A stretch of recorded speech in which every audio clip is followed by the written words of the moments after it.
Hello friends, welcome to Learning Sessions, and today in this video we are going to learn about very important concept from the module C of the risk management, and that's related to the technology risk. So kindly please do confirm the audio quality at the earliest so that we can proceed, and further if you are new to our channel, please do subscribe the channel and press the bell notification icon so that you get updated whensoever we upload the new videos. The full course for CIIB along with the optional subjects over there, elective subjects, that is available, and that's available at the lowest price right now. Do enroll right now, and you can also simply download the Android application or iPhone application. Links are visible on the screen, and also the QR code is visible and also available in the description below. So downloading these application, you can actually be accessing the free ePDF notes, and along with it you can also go for the free mega test that is available over there. So let's jump into the session over there and do watch this video till end. So let's start the session over here, and it's related to the technology risk over दिया ना। Technology से related risk कौन सा होता है? जो जैसे हम जो भी टेक्नोलॉजी यूज कर रहे हैं उसके साथ रिलेटेड जो रिस्क होता है, that is a technology risk over there. Whether it is a risk related to the particular fact that's related to the confidentiality, यानी कि जो आप यहाँ पर पर्टिकुलरली यूज कर रहे हो, डाटा यूज कर रहे हो, क्या उसकी कॉन्फिडेंशियलिटी मेंटेन्ड है या नहीं है, उसके रिलेटेड रिस्क हो सकता है।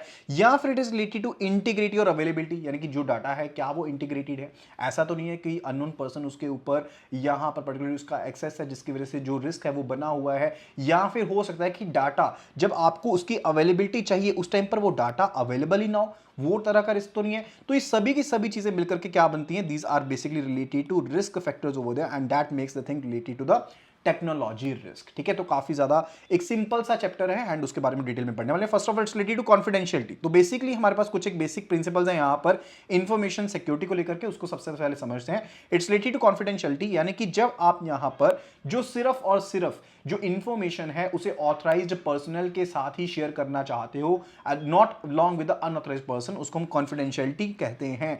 एंड इंटीग्रिटी की बात करते हैं तो डाटा जो होगा वो सिर्फ और सिर्फ आप एक पर्टिकुलर ऑथराइजेशन के साथ ही मॉडिफाई कर सकते हैं, otherwise it can not be modified over there, right? That's the main funda related to it. अब इसके बाद यहां पर बात आती है रिलेटेड टू ऑथेंटिसिटी। ऑथेंटिसिटी का मतलब क्या होता है कि जो डाटा ट्रांसफर किया गया है क्या वो ऑथेंटिक है, यानी कि जो भी डाटा है, ट्रांजैक्शन है, कम्युनिकेशन है, क्या वो जेन्युइन है। तो इस चीज को यहाँ पर वेरीफाई करना बहुत ही ज्यादा इंपॉर्टेंट होता है कि जेन्युइनिटी जो है वो यहाँ पर मेंटेन रहे, क्योंकि ये चीज को वैलिडेट करना कि डाटा प्रॉपर वही है या नहीं है, ये काफी ज्यादा इंपॉर्टेंट है। And further related to non repudiation. Let's say the case कि आप इंटरनेट बैंकिंग का इस्तेमाल करें, बाद में आप मुकर जाते हैं कि मैंने ये ट्रांजैक्शन करी ही नहीं थी। ठीक है, that's related to non repudiation. तो आप इस तरह की नॉन रेप्यूडिएशन नहीं कर सकते हैं। That's related to what? That's related to the non repudiation. And इसके रिलेटेड भी आपके पास प्रॉपर यहां पर मेथोडोलॉजी होनी चाहिए जिसके साथ आप इस तरह के रिस्क के साथ डील कर सकते हैं। Further it's related to identification. Identification का मतलब है कि आप उस पर्सन को आइडेंटिफाई कर पाए जिस पर्सन ने किसी तरह की ट्रांजैक्शन करी है, यानी कि अगर हमने उसके ऊपर कोई रिस्पॉन्सिबिलिटी डालनी है, ऑब्लिगेशन डालनी है, तो उस चीज को हम यहां पर इंप्लीमेंट कर पाए। फर्दर रिलेटेड टू ऑथराइजेशन, यानी कि सिर्फ और सिर्फ वही पर्सन जिसके पास प्रॉपर राइट है, प्रिविलेज है, वही पर्सन उस डाटा को एक्सेस कर पाए, उस चीज को गो थ्रू कर पाए। That's related to the authorization over there. Then further related to accountability and the auditability, यानी कि जो भी ऐसा आपके पास सिस्टम हो उसमें आप अकाउंटेबिलिटी सेट कर सकते हो कि किस पर्सन की वजह से ये चीजें दिक्कत में आई हैं, किन पर्सन की वजह से आपको इशू क्रिएट हो सकते हैं। एंड मोर ओवर आपके पास एक ऐसा सिस्टम होना चाहिए जिसके साथ आप प्रॉपर ऑडिट भी कर पाओ कि हाँ ये पर्टिकुलर चीज यहां पर हम इस तरह से देखना चाहते थे, इसकी ये आउटपुट आनी चाहिए थी, एंड उसी तरह से उसकी आउटपुट आ रही है। यहां पर ना एक टर्म हमने बीच में यूज करी थी अवेलेबिलिटी वाले सेक्शन में, that was actually related to the DDoS, या फिर जिसको हम डीओएस के नाम से यानी कि डिनायल ऑफ सर्विस के नाम से जानते हैं। दैट्स एक्चुअली रिलेटेड टू जब आपके पास यहां पर जो सिस्टम आपके पास चल रहा है, लेट्स द केस कि उसकी कैपेसिटी 10,000 यूजर्स की है एंड एकदम से उसमें 15,000 यूजर्स आ जाते हैं। Those are not basically the real human persons over there, those are particularly the bots over there, जो पर्टिकुलरली आपके सिस्टम को हाईजैक कर लेते हैं, जिसकी वजह से आप अपनी सर्विसेज को इस्तेमाल ही नहीं कर पा रहे हो। That is a denial of service attack over there. And इसी तरह से एक अटैक होता है हमारे पास distributed denial of service attack, जिसमें पर्टिकुलरली क्या होता है कि आप यहां पर आपका जो डिफरेंट यूजर्स होते हैं वो एक नेटवर्क के ऊपर डिस्ट्रीब्यूटेड होते हैं। इस तरह के अटैक के साथ यहां पर निपटना और ज्यादा डिफिकल्ट हो जाता है। That's actually related to the DDoS and DoS. Further अभी हम बात करने वाले हैं यहां पर ISG यानी कि इंफॉर्मेशन सिक्योरिटी गवर्नेंस के बारे में। गवर्नेंस का मतलब होता है कि आपके जो इंस्टीट्यूट है वहां पर क्या कल्चर है, किस तरह से आप सब चीजों के साथ डील करने वाले हो, उन सभी चीजों के बारे में हम यहां पर डिटेल में बात करने वाले हैं। So first of all it's related to कि आपके ऑर्गेनाइजेशन का क्या स्ट्रक्चर रहेगा, लीडरशिप यानी कि बोर्ड ऑफ डायरेक्टर्स किस तरह से इस प्रोसेस को निपटते हैं, किस तरह से इंफॉर्मेशन को डील किया जाता है, किस तरह से उसको प्रोटेक्ट किया जाता है, एंड फर्दर जो सिक्योरिटी थ्रेट्स हैं उनको मिटिगेट किस तरह से किया जाएगा, उन सभी चीजों के बारे में, राइट। अब उसके बाद बात आती है रिलेटेड टू, अब यहां पर सबसे ज्यादा जो क्रिटिकल आउटकम्स होती है that's actually include related to what, it's related to alignment of information, यानी कि आपकी बिजनेस स्ट्रेटजी के हिसाब से आपकी इंफॉर्मेशन अलाइंड होनी चाहिए, यानी कि जिस पर्टिकुलर हायरार्की लेवल के ऊपर जो डाटा आपका चाहिए उसी हिसाब से वो डाटा वहां पर अवेलेबल होना चाहिए, but not to the other person in the organization over there. And further management किस तरह की टेक्निक्स अपना रही है यहां पर रिस्क के साथ डील करने के लिए एंड फर्दर उन चीजों को कम करने के लिए, उसके बारे में। फर्दर रिलेटेड टू कि मैनेजमेंट की परफॉर्मेंस कैसी है, what is a management performance related to the things over there, उसके बारे में। फर्दर ऑप्टिमाइजेशन यानी कि हम यहां पर जो पर्टिकुलर हम इन्वेस्टमेंट कर रहे हैं, अपने आप को पर्टिकुलरली इन्वेस्ट करना पड़ता है ना, यहां पर सिस्टम में आप इन्वेस्ट कर रहे हो कि आपके जो रिसोर्सेज हैं प्रॉपर चले, वो तो वो इन्वेस्टमेंट को आप किस तरह से ऑप्टिमाइज कर पा रहे हो उसके बारे में, ठीक है। अब ऑर्गेनाइजेशन स्ट्रक्चर के बारे में सबसे पहले पढ़ते हैं। फर्स्ट ऑफ ऑल इसमें आते हैं हमारे पास बोर्ड ऑफ डायरेक्टर्स। जब बोर्ड ऑफ डायरेक्टर्स की बात आती है तो कोई भी तरह का रिस्क हो, अल्टीमेट जो रिस्पॉन्सिबिलिटी रहती है यहां पर that lies with the board of directors related to risk management and also with articulation of the different procedures and methods over the, जो भी पॉलिसीज बनेगी वो यहां पर इनके द्वारा अप्रूव्ड होती हैं। एंड फर्दर यहां पर जो सीनियर मैनेजमेंट होती है दैट इज एक्चुअली रिस्पॉन्सिबल कि उन्होंने जो भी रिस्क यहां पर आपके इंस्टीट्यूट में है उनको सभी को समझना है एंड साथ के साथ ये भी चीज को ध्यान रखना है कि क्या यहां पर एडिक्वेट यहां पर हमारे पास सिस्टम है जिसके थ्रू हम यहां पर उनको कैप्चर कर पा रहे हैं। एंड मोर ओवर यहां पर देखिए एक नया कंसेप्ट है, तो बोर्ड ऑफ मेंबर्स जो है उनकी भी प्रॉपर ट्रेनिंग की जरूरत पड़ती है कि जो भी टेक्नोलॉजिकल डेवलपमेंट्स हैं, इंप्लीकेशंस हैं, उनके बारे में उनके पास प्रॉपर इंफॉर्मेशन अवेलेबल हो, किस तरह से उनके साथ डील किया जाएगा, वो सब चीजें उनके पास अवेलेबल होनी चाहिए, किस मेथोडोलॉजी के साथ उन्होंने डील करना है। तो अगर टॉप मैनेजमेंट का हम मेन रोल देखते हैं दैट्स रिलेटेड टू कि यहां पर जो भी सिक्योरिटी पॉलिसी है वो बनाते हैं एंड अप्रूव कौन करेगा, बोर्ड ऑफ डायरेक्टर्स उसे अप्रूव करते हैं। इसी तरह से जो ऑर्गेनाइजेशनल प्रोसेसेस हैं उनको एस्टैब्लिश करना एंड जो भी आपके रिसोर्सेज हैं, जो एप्रोप्रिएट रिसोर्सेज आपको चाहिए सभी तरह के रिस्क को मैनेज करने के लिए, वो रिस्क को प्रोवाइड करने का काम भी किनका होता है, that also with the top management over there, वो भी टॉप मैनेजमेंट के पास रहने वाला है। Further it's related to information security and the team function over there. अब आपने इंफॉर्मेशन सिक्योरिटी मैनेजमेंट के ऊपर प्रॉपरली यहां पर क्या करना होता है, आपने फोकस करना होता है एंड आपको यहां पर ड्यूटीज को बांटना पड़ेगा, यानी कि आपको जो सीनियर ऑफिसर ग्रुप है एंड जो यहां पर किस तरह से इंफॉर्मेशन के साथ डील किया जा रहा है, किस तरह से आपके पास जो डाटा है वो सिक्योर किया जा रहा है, क्या आपका इंफॉर्मेशन जो टेक्नोलॉजी डिवीजन है वो क्या किस तरह से सिस्टम को इंप्लीमेंट कर रहा है, उन सभी चीजों से रिलेटेड जो भी ड्यूटीज हमको सेग्रीगेट यानी कि अलग अलग करना पड़ेगा। एंड फर्दर आपको यहां पर ध्यान रखना है कि ये चीज सिस्टम आपको आउटसोर्स नहीं करना है, यानी कि देखरेख करने का सिस्टम जहां पर रिस्क मिटिगेशन की बात होती है उसको आपको आउटसोर्स नहीं करना है। एंड फर्दर सिर्फ और सिर्फ कुछ एक स्पेसिफिक जो कंपोनेंट्स होते हैं रिलेटेड टू ऑपरेशनल कंपोनेंट्स जिनको हम कहते हैं, जिनके थ्रू काम का चलेगा, उनको हम आउटसोर्स कर सकते हैं। फर्दर रिलेटेड टू ISC यानी कि इंफॉर्मेशन सिक्योरिटी कमेटी जो होती है। अब कमेटी यहां पर पूरे के पूरे बैंक के तौर पर यहां पर जो भी आपके पास रिस्क होते हैं, जो भी रेफरेंसेस होते हैं, उनको गेयर अप करती है। एंड यहां पर होता है हमारे पास CIO यानी कि चीफ, जो सीसोम जिसको कहते हैं, that's related to the chief. आपके पास इंफॉर्मेशन सिक्योरिटी ऑफिसर होते हैं जिसको CISO के नाम से जाना जाता है, वो यहां पर मेंबर होते हैं। इस यहां पर सेक्रेटरी होते हैं, मेंबर सेक्रेटरी होते हैं इस कमेटी के। एंड जो कमेटी होती है इसमें जो और CEOs हैं या फिर जो डेजिग्नेटेड पर्संस हैं या फिर जो CFOs होते हैं, चीफ फाइनेंशियल ऑफिसर्स होते हैं, या फिर चीफ इंफॉर्मेशन ऑफिसर हो गए, या फिर head of human resources, legal and risk management, audit operation से, यानी कि सभी डिपार्टमेंट्स के जो हेड होते हैं इस कमेटी का पार्ट बन सकते हैं। एंड ये पर्टिकुलर क्या होता है कि मैनेजमेंट जो सोच रखती है उस सोच को, उस फंक्शन को यहां पर different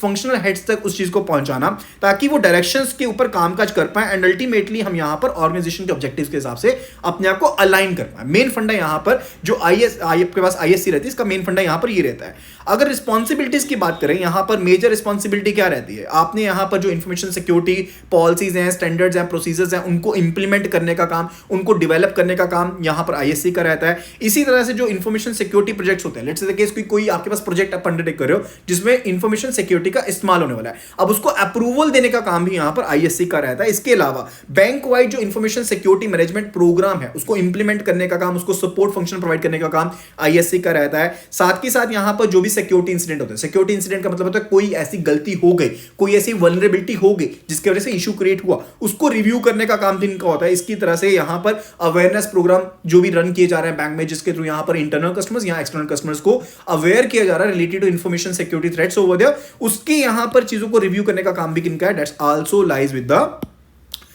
ISC over there. Further जो भी नई डेवलपमेंट आ रही, कोई नया चीज आ रहा है, नया प्रोडक्ट आ रहा है, उसको यहां पर देखना कि क्या वहां पर एप्रोप्रिएट डेवलपमेंट है कि नहीं है, वो सारे चीज काम का चीज पास ISC के पास रहते हैं। एंड जो भी यहां पर ये स्टीयरिंग कमेटी बेसिकली ISC जो रहती है, this is related to different functional heads. इसमें आपके पास एक तो CISO हो गया एंड जो भी आपके पास फंक्शनल हेड्स हो गए वो इसमें शामिल हो गए। अब यहां पर जो फंक्शनल हेड्स आपके पास हो भी गए, उसके बाद यहां पर जो भी यहां पर डिटेल डिस्कशन हुई है वो पर्टिकुलरली यहां पर बोर्ड को क्वार्टरली बेसिस पर सबमिट की जाएगी, इंफॉर्मेशन की जो भी कॉपी होगी वो सबमिट की जाएगी, right.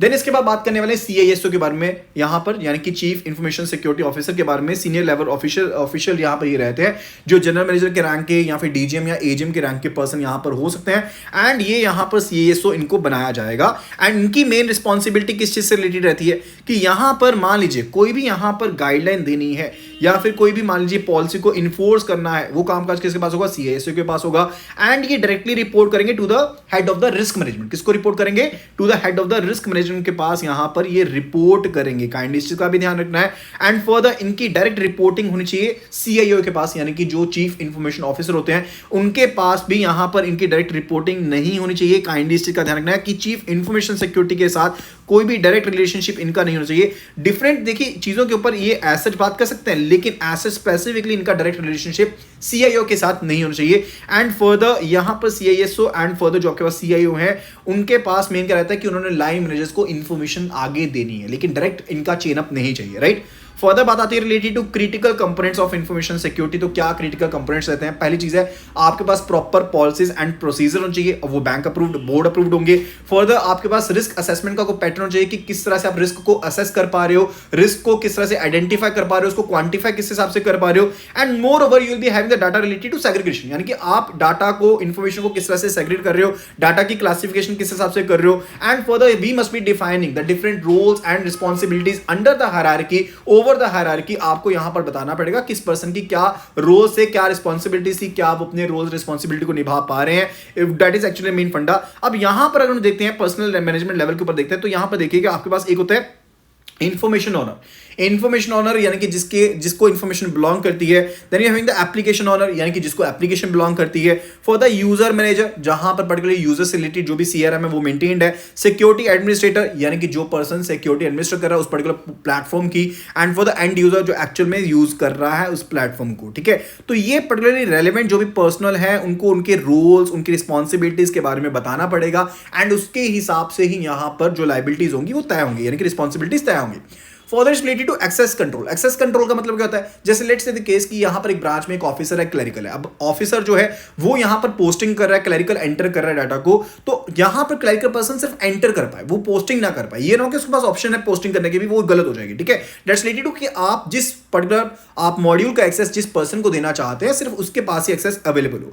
Further related to information security and information asset life cycle over there. अब इसका मतलब होता है कि इंफॉर्मेशन जो भी ट्रैवल कर रही है एसेट की लाइफ के दौरान, आपकी इंफॉर्मेशन जैसे भी ट्रैवल कर रही है, आपको उस चीज को पहचानना होगा कि किस तरह से इंफॉर्मेशन ट्रैवल कर रही है, क्या उसका फ्लो है, डिफरेंट यूजर कौन कौन से हैं। एंड फर्दर उसकी यूजेबिलिटी कहां कहां पर हो रही है, कहां पर वो एक्वायर हो रही है, कहां पर इंप्लीमेंटेशन हो रही है, एंड उसका डिस्पोजल किस तरह से होगा। That's related to this particular cycle over there. Further related to personal security over there. Personal security का मतलब होता है कि आपको एप्लीकेशन ओनर, यानी कि जो एप्लीकेशन ओनर है वो यहां पर जो लेजिटिमेट यूजर्स हैं, यानी कि जो एक्चुअल में उसको एक्सेस करने वाले यूजर्स हैं, वो यहां पर उनकी ड्यूटीज के हिसाब से, उनकी हायरार्की के हिसाब से उनको यहां पर राइट्स प्रोवाइड करेंगे in accordance with the institutional standards over there. एंड वो सिर्फ उसी स्टैंडर्ड्स के हिसाब से इस्तेमाल कर पाएंगे उस पर्टिकुलर डाटा को। That's related to personal security. Physical security, यानी कि जहां पर डाटा सर्वर है आप उसको सेफगार्ड कीजिएगा। फर्दर रिलेटेड टू आप यूजर को ट्रेन कीजिए उनको गाइडेंस दीजिए, उनको अवेयरनेस दीजिए कि अगर कोई कमी पेशी आप करते हैं या आपके एंड पर कोई दिक्कत होती है तो डेफिनेटली आपके ऊपर यहाँ पर इश्यूज क्रिएट हो सकते हैं।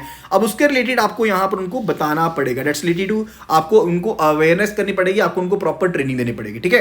Further related to incident management, incident का मतलब मैंने आपको ऑलरेडी बताया था, यानी कि कोई कमी पेशी रह गई है उसके रिलेटेड यहाँ पर आपके पास प्रॉपर इवेंट मैनेज होनी चाहिए, प्रॉपर ट्रेल होनी चाहिए कि किस तरह से इवेंट हुए थे। अब अगर आप अपने इंप्लॉयज को या कस्टमर्स को बताते हैं कि ऐसे इंसिडेंट्स होते हैं, इस तरह से इनसे बचा जा सकता है, तो definitely it will be helping you out a lot, ठीक है। तो इस चीज का ध्यान रखेंगे। Further related to application control and security, that's actually related to कि आप यहां पर पर्टिकुलरली क्या चाहते हैं कि आपको प्रॉपर एप्लीकेशन कंट्रोल करना पड़ेगा, यानी कि जो पर्सन एक्सेस करना चाहता है वही पर्सन कर पाएगा। Authentic person authorization, integrity, availability, वही सब चीजें सीआईए से रिलेटेड। क्या कहते हैं इसको? We say it to be CIA.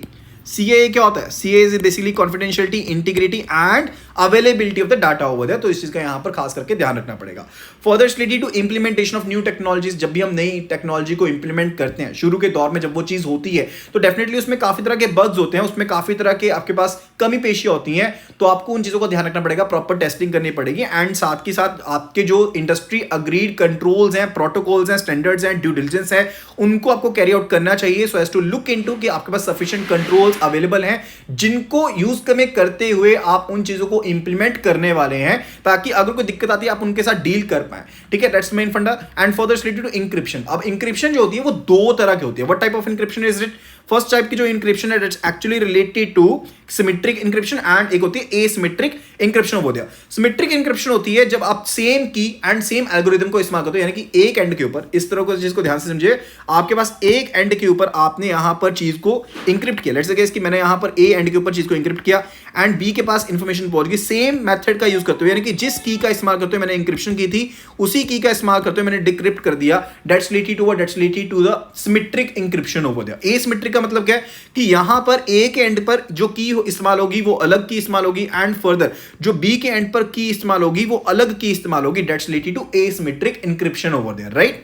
Further उसके बाद बात आती है कि डाटा को सिक्योर करने की, यानी कि उसकी इंटीग्रिटी मेंटेन हो, जब आप इलेक्ट्रॉनिक फॉर्म में उसको सिक्योर कर रहे हो, डाटाबेस में सिक्योर कर रहे हो या किसी फाइल फोल्डर में सिक्योर कर रहे हो, मैग्नेटिक आप उसको किसी स्ट्रिप डाटा में डाल रहे हो, डाटा वेयर हाउस में डाल रहे हो, डाटा आर्काइव में डाल रहे हो, तो डाटा को सिक्योर करना पड़ेगा। Further it's related to the vulnerability assessment. Vulnerability assessment का मतलब होता है कि जब आपके पास आप किसी चीज को एक्सेस कर रहे हो या कोई डाटा आपके पास अवेलेबल है तो डेफिनेटली कोई ना कोई लूप होल हो सकते हैं।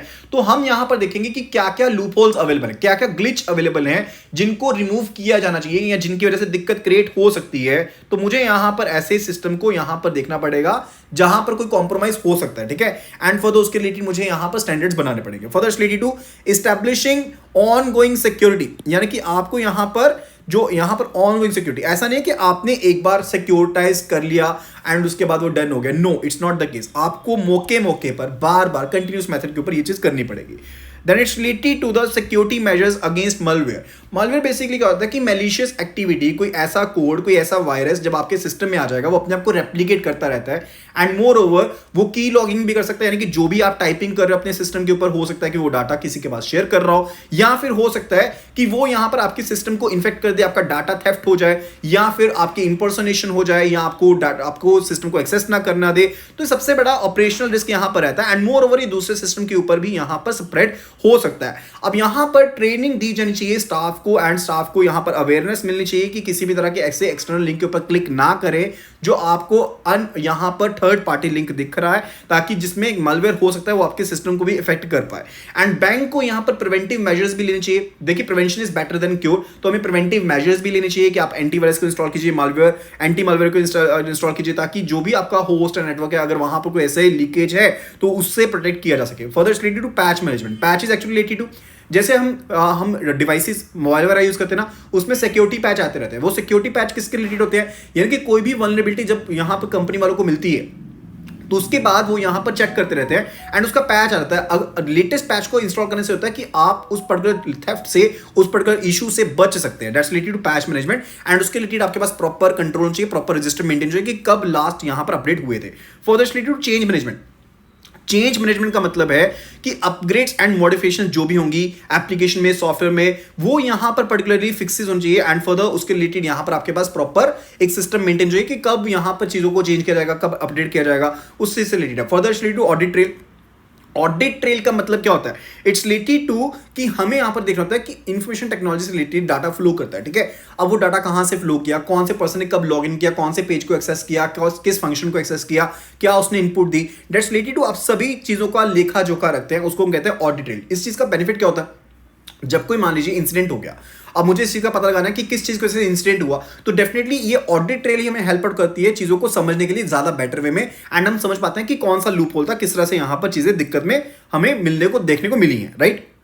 After that, it's related to information security and further it's related to the reporting and metrics over there. यानी कि जब भी आपने यहाँ पर कोई इंफॉर्मेशन सिक्योरिटी से रिलेटेड आपके पास कोई चीज़ मिलती है, कोई इंसिडेंट हुआ है, कोई इवेंट हुआ है, तो आप उसको रिपोर्ट कीजिएगा to the top management, to the senior management, to the board of directors, ताकि एक इन्फॉर्म्ड इनके पास चीज़ हो पाए एंड ये यहाँ पर effectiveness and for the efficiency जो है इंफॉर्मेशन सिक्योरिटी सिस्टम्स की उसको चेक कर पाए एंड उसके हिसाब से यहाँ पर जो भी रिस्क लेवल है, जो कि एक्सेप्टेबल रिस्क लेवल है, उसको यहाँ पर सेट कर पाए। What is acceptable level risk? यानी कि वो रिस्क लेवल जो मुझे एक्सेप्टेबल है, यानी कि मैंने मान लीजिए कि मेरे पास जो रिस्क इंपोज था दैट वाज ऑफ ₹100, ठीक है, ये ₹100 का मेरे पास रिस्क इंपोज था एंड मैंने रिस्क मिटिगेशन कर दी यहां पर 60 की।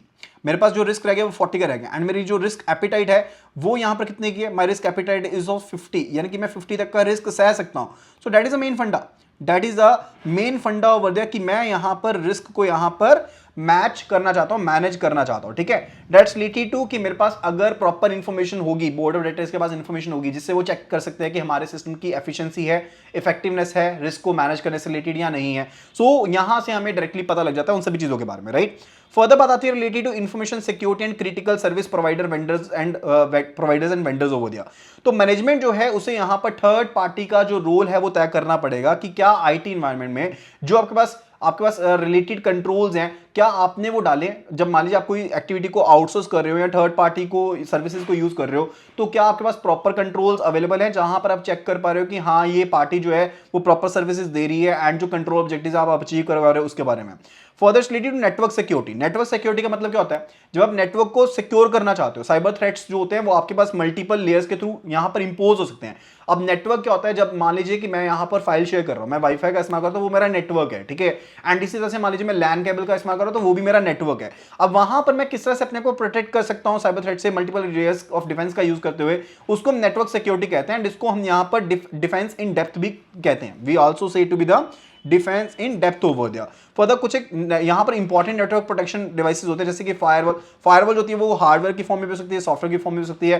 एंड आईडीएस होता है इंट्रूजन डिटेक्शन सिस्टम, यानी कि जब भी कोई कमी पेशी आएगी, कोई यहां पर third party person, unknown person system enter होगा तो वो डिटेक्ट कर लेगा उसको। Further related network intrusion prevention system, यानी कि नेटवर्क में थर्ड पार्टी पर्सन को, अननोन पर्सन को एंटर नहीं होने देगा। क्वारंटीन, यानी कि अगर कोई फाइल इन्फेक्टेड है उसको अलग से डाल देगा, वो बेसिकली एक्सेसिबल नहीं रहेगी एंड बाकी सब चीजों से बचा दिया जाएगा। जैसे कोविड के टाइम पर क्वारंटीन कहा गया था ना, सेम वे में। फर्दर रिलेटेड डीएनएस, यानी कि डोमेन नेम सर्वर, यानी कि किसी को डायरेक्ट एक्सेस का पता नहीं चलेगा, ठीक है। ये सब चीजें यहां पर डिफरेंट वेज होती हैं जिसके थ्रू हम नेटवर्क को सिक्योर कर सकते हैं। Further it's related to remote access over there. अब देखिए कई बार क्या होता है कि आपके एम्प्लॉयज वर्क फ्रॉम होम लेते हैं या फिर आप उनको सिस्टम का एक्सेस कहीं और किसी पर्टिकुलर पब्लिक नेटवर्क के थ्रू देते हैं, तो डेफिनेटली वहां पर वल्नरेबिलिटी ज्यादा इंक्रीज हो जाती है, वहां पर दिक्कतें ज्यादा आ सकती है। तो बैंक के पास ऐसा सिस्टम होना चाहिए ताकि आप यहां पर चेक कर पाए कि थर्ड यहां पर नेटवर्क के ऊपर भी अगर आपका सिस्टम यूज हो रहा है, जैसे मान लीजिए इंटरनेट बैंकिंग है। अब इंटरनेट बैंकिंग का इस्तेमाल तो पब्लिक नेटवर्क पर भी होगा, हर जगह पर होगा, तो क्या उसके थ्रू यहां पर डेटाबेस के ऊपर कोई इंपैक्ट तो नहीं है? उस चीज को चेक करना, सिक्योरिटी पैरामीटर को चेक करना, वो क्या है? That's related to remote access में आपको यहां पर सिक्योरिटी को चेक करना पड़ेगा। तो आपको यहां पर पॉलिसी एस्टैब्लिश करनी पड़ेगी कि कहां पर आप यहां पर रिमोट एक्सेस को पर्टिकुलरली क्या कर सकते हो, आप इस रिमोट एक्सेस को पर्टिकुलरली रिस्ट्रिक्ट कर सकते हो। And for the remote access के डिवाइसेस के बारे में आपको पता लग जाए, किस तरह से यहां पर सिस्टम के साथ अटैच्ड हैं, वो सभी चीजें होती हैं, ठीक है।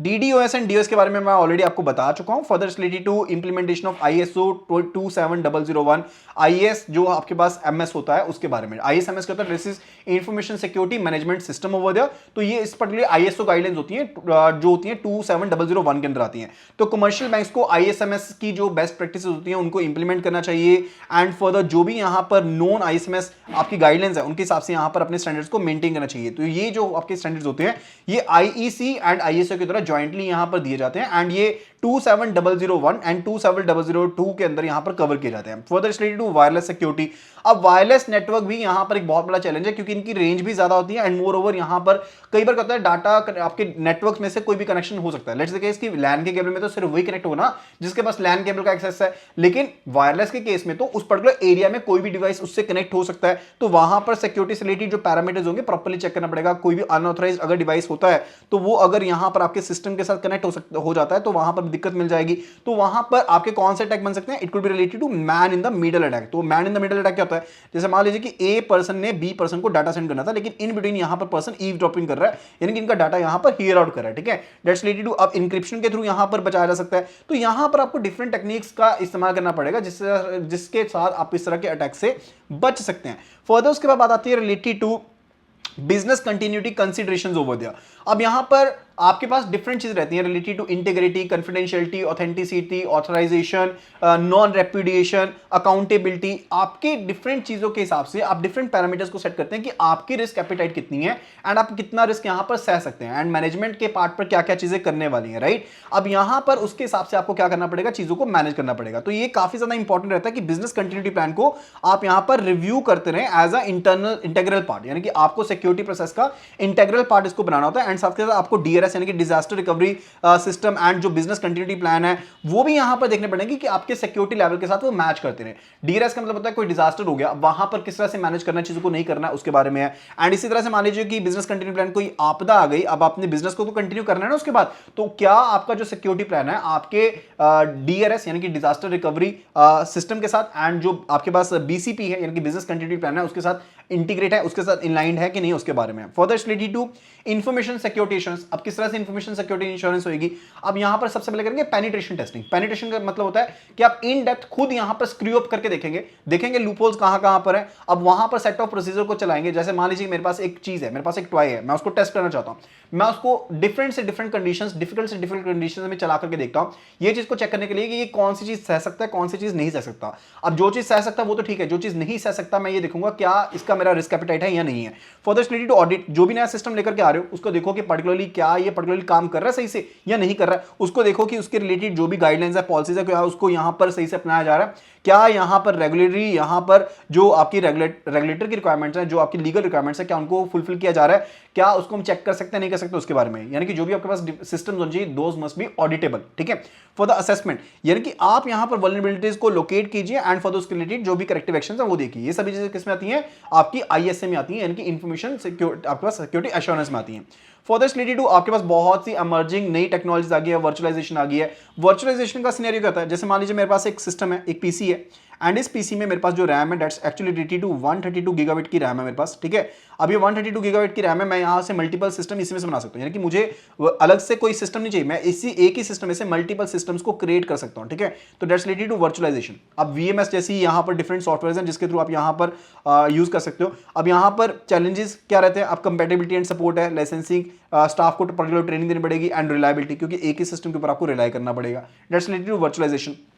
फॉर द क्लाउड कंप्यूटिंग है, जैसे AWS है, जैसे कि आपके पास Amazon वेब सर्विसेज है। अब उसके केस में पर्टिकुलर क्या होता है कि आप यहां पर घर बैठे बैठे एक बहुत ही हाई एंड पीसी का इस्तेमाल कर सकते हो एंड यहां पर डिफरेंट सर्विसेज होती है, जैसे कि प्लेटफॉर्म एज अ सर्विस, पास जिसको हम कहते हैं, सॉफ्टवेयर एज अ सर्विस, ऐसे बहुत सी यहां पर चीजें होती हैं जो आपको यहां पर चीजें मिल जाती हैं जिनके थ्रू आप पर्टिकुलरली क्या कर सकते हो, जिनका इस्तेमाल कर सकते हो एज अ क्लाउड। तो आपको वहां पर ना अगर आपको इंफ्रास्ट्रक्चर इंक्रीज करना है तो ऐसा नहीं, जैसे मान लीजिए कि अगर घर पर हूं मैं, मेरे पास एक सिस्टम है, ठीक है, तो वो सिस्टम के केस में क्या होगा, अगर मुझे उससे ज्यादा की रिक्वायरमेंट हुई तो मुझे नया सिस्टम लेना पड़ेगा। लेकिन क्लाउड कंप्यूटिंग के केस में ऐसा नहीं होता, आप यहां पर एक सिस्टम लीजिए, उसके बाद अगर आपको उससे ज्यादा बढ़िया सिस्टम चाहिए तो वहीं पर आप उसको इंटीग्रेट कर सकते हो। तो वो पर्टिकुलर वे क्या होता है जहां पर आपके पास इन्फिनिटी चीजें अवेलेबल है जहां पर आप जिनके साथ कनेक्ट कर सकते हो एंड अल्टीमेटली आप यहां पर क्या कर सकते हो, अल्टीमेटली अपनी रिक्वायरमेंट के हिसाब से चीजों को यूज कर सकते हो। For that related to recommendations of the working group, तो एक वर्किंग ग्रुप यहां पर बनाया गया था, उसके लिए रिकमेंडेशन दी थी इंफॉर्मेशन सिक्योरिटी के ऊपर, इलेक्ट्रॉनिक बैंकिंग के ऊपर, टेक्नोलॉजी रिस्क मैनेजमेंट के ऊपर एंड साइबर फ्रॉड्स के ऊपर। तो आरबीआई ने गाइडलाइंस दी थी किसके ऊपर, information security, electronic banking, technology risk management के ऊपर, साइबर फ्रॉड्स के ऊपर 2011 में गाइडलाइंस दी गई थी। एंड ये एक रिपोर्ट के द्वारा, जो कि रिपोर्ट दी गई थी वर्किंग ग्रुप के द्वारा, एंड ये वर्किंग ग्रुप बनाया गया था आरबीआई के द्वारा ही अंडर द चेयरमैनशिप ऑफ जी गोपालकृष्णा, जो कि एग्जीक्यूटिव डायरेक्टर थे किसके, आरबीआई के। अब उन्होंने यहां पर एक रिपोर्ट दी थी कि इन्होंने साथ में ये कह दिया था, गाइडलाइन 2011 में आई थी, लेकिन उन्होंने ये कह दिया था ये गाइडलाइन जो है ये सभी के लिए फिट नहीं है, ये पर्टिकुलरली हर एक रेंज के लिए अलग अलग गाइडलाइंस हो सकती है, एंड इंप्लीमेंटेशन जो होती है वो यहां पर आपके खुद के रिस्क के बेस पर होगी। यानी कि मेरी जो रिस्क यहां पर गाइडलाइन है, मेरे यहां पर ऑर्गेनाइजेशन में जितना रिस्क मेरे ऊपर इंपोज्ड है, उसके हिसाब से मेरे को यहां पर इस गाइडलाइन को इंप्लीमेंट करना पड़ेगा।